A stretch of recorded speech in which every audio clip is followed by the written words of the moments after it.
కేరళలో Nipah virus కలకలం రేపుతోంది. రాష్ట్రంలో రెండో మరణం నమోదు కావడంతో అధికారులు అలర్ట్ అయ్యారు. పాలక్కడ్లో ఒక ప్రైవేట్ హాస్పిటల్లో చికిత్స పొందుతున్న 58 ఏళ్ల వ్యక్తి ఈ నెల 12న మరణించాడు. అతడికి నిపా పాజిటివ్ గా నిర్ధారణ అయింది. దీంతో అప్రమత్తమైన వైద్య ఆరోగ్య శాఖ 6 జిల్లాల్లో హై అలర్ట్ ప్రకటించింది. పాలక్కడ్, మలప్పురం, కోజికోడ్, కన్నూర్, వయనాడ్, త్రిశూర్ జిల్లాల్లో ఆసుపత్రుల్లో ప్రత్యేక వసతులు ఏర్పాటు చేయాలని ఆదేశాలిచ్చింది. అత్యవసరం కాకుంటే హాస్పిటల్స్ కి రావద్దని, అప్రమత్తంగా ఉండాలని ప్రజలకు సూచించారు వైద్యులు. మృతుని కాంటాక్ట్స్ ని గుర్తించి క్వారంటైన్ చేస్తున్నారు. కేరళలో నిపా వైరస్ కలకలం రేపుతోంది. రాష్ట్రంలో రెండో మరణం నమోదు కావడంతో అధికారులు అలర్ట్ అయ్యారు. పాలక్కడ్లో ఒక ప్రైవేట్ హాస్పిటల్లో చికిత్స పొందుతున్న 58 ఏళ్ల వ్యక్తి ఈ నెల 12న మరణించాడు.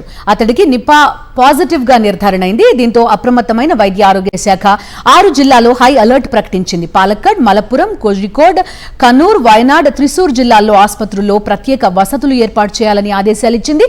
అత్యవసరం కాకుంటే హాస్పిటల్స్ కి రావద్దని, అప్రమత్తంగా ఉండాలని ప్రజలకు సూచించారు వైద్యులు. మృతుని కాంటాక్ట్స్ ని గుర్తించి క్వారంటైన్ చేస్తున్నారు.